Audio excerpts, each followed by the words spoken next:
Assalamualaikum warahmatullahi wabarakatuh. Kami dari kelas Ilmu Tasawuf A, Tadris Matematika, IAIN Pekalongan. Di sini kami akan menerangkan tentang tasawuf falsafi yang akan kami bawakan dari kelompok 6 yang disusun oleh saya sendiri, Nihlah Nikmatul Maula, NIM 2619012.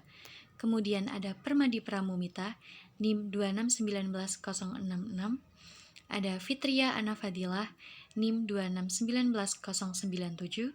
Ada Milah Aulia, NIM 2620068. Ada Ma'rifatun Fauzah, NIM 2620076.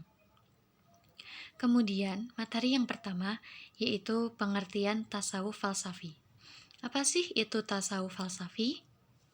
Nah, tasawuf falsafi adalah sebuah konsep ajaran tasawuf yang mengenal Tuhan atau biasa disebut makrifat dengan pendekatan filsafat hingga menuju ke tingkat yang lebih tinggi. Bukan hanya mengenal Tuhan saja, melainkan yang lebih tinggi dari itu yaitu wahidatul wujud atau kesatuan wujud. Kemudian untuk karakteristik dan tokoh akan dijelaskan oleh teman-teman saya. Saya Permadi, saya akan menjelaskan tentang karakteristik tasawuf falsafi. Nah, di sini adapun karakteristik khusus dari tasawuf falsafi adalah sebagai berikut. Yang pertama itu konsep pemahaman tasawuf falsafi adalah gabungan pemikiran rasional filosofis dengan perasaan daufuk dan kedepun demikian tasawuf jenis ini sering mendasarkan pemikirannya dengan dalil nakliyah, namun diungkapkan dengan kata-kata yang samar sehingga sulit dipahami oleh orang lain. Kalaupun bisa diinterpretasikan orang lain, cenderung kurang tepat dan bersifat subjektif. Yang kedua adalah terdapat latihan rohaniah seperti peningkatan moral dan mencapai kebahagiaan. Yang ketiga, tasawuf filsafat memandang ilmu nafsi sebagai metode untuk mengetahui hakikat sesuatu, yang menurut penganutnya dapat dicapai dengan fana. Yang keempat, menyamarkan ungkapan-ungkapan dengan berbagai simbol dan terminologi.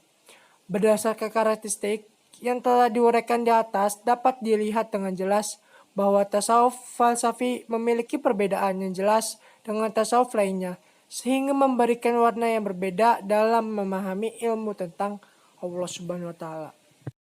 Baik, saya akan menjelaskan mengenai tokoh dan ajaran tasawuf falsafi.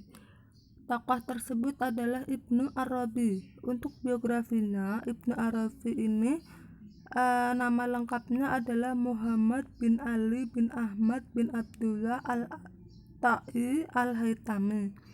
Ia lahir di Murcia, Andalusia Tenggara, Spanyol tahun 560 Hijriah dan meninggal pada tahun 638 Hijriah di Damaskus. Nah, di Spanyol ia mempelajari Al-Quran, hadis, serta fikih pada sejumlah murid seorang faqih Andalusia yang bernama Ibnu Hazm Az-Zuhri. Nah, untuk ajaran-ajaran Ibnu Arabi yang pertama adalah Wahdat al-Wujud. Ajaran ini merupakan ajaran sentral. Wahdat al-Wujud ini bukan berasal dari dirinya, melainkan dari Ibnu Taimiyah yang merupakan tokoh yang mengecam keras dan mengkritik ajaran sentral tersebut. Nah, menurut Ibnu Taimiyah ini, Wahdat al-Wujud adalah penyamaan Tuhan dengan alam. Menurutnya, orang-orang yang mempunyai pemahaman Wahdat al-Wujud mengatakan bahwa wujud itu sesungguhnya hanya satu, dan mengatakan bahwa wujud alam sama dengan wujud Tuhan, tidak ada perbedaan. Hakikah Muhammadiyah. Konsep hakikah Muhammadiyah ini merupakan lanjutan dari konsep Wahdat al-Wujud. Ibnu Arabi menjelaskan bahwa terjadinya alam ini tidak dapat dipisahkan dari ajaran hakikah Muhammadiyah atau Nur Muhammad. Nah, ada tahapan-tahapan kejadian proses penciptaan alam dan hubungannya dengan kedua ajaran itu. Yang pertama, wujud Tuhan sebagai wujud mutlak, yaitu zat yang mandiri dan tidak berhajat pada suatu apapun. Yang kedua, wujud hakikah Muhammadiyah sebagai pelimpahan pertama dari wujud Tuhan, dan dari sinilah muncul segala wujud dengan proses tahapan-tahapannya. Yang ketiga adalah wahdat al-adyan atau kesamaan agama. Konsep ini merupakan lanjutan tentang konsep wahdat al-wujud. Ibnu Arabi memandang bahwa sumber agama adalah satu, yaitu hakikatnya Muhammadiyah.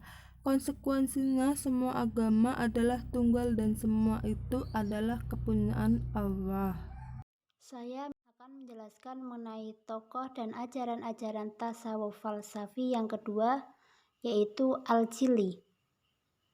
Biografi Al-Jili. Nama lengkapnya adalah Abdul Karim bin Ibrahim Al-Jili.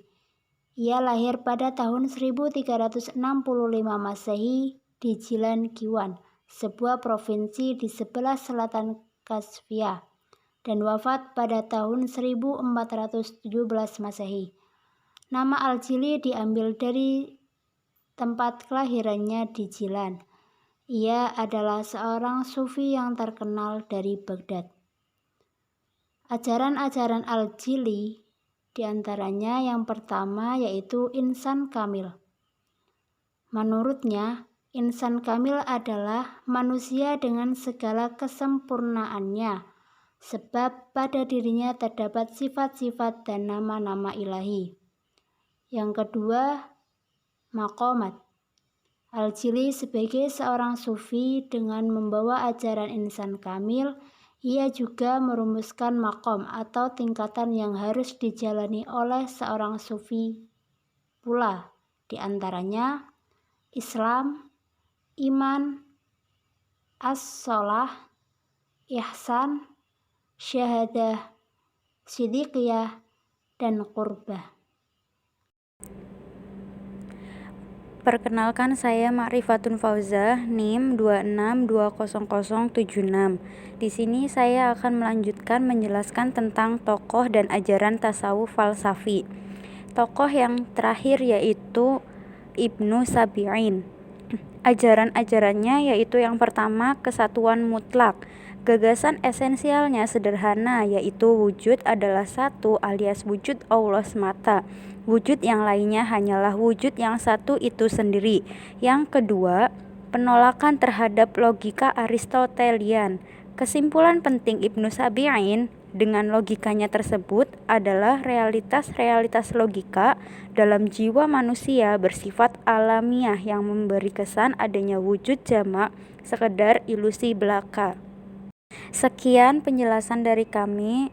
Terima kasih dan mohon maaf apabila banyak kesalahan dalam pengucapan atau kata-kata. Sekian, wassalamualaikum warahmatullahi wabarakatuh.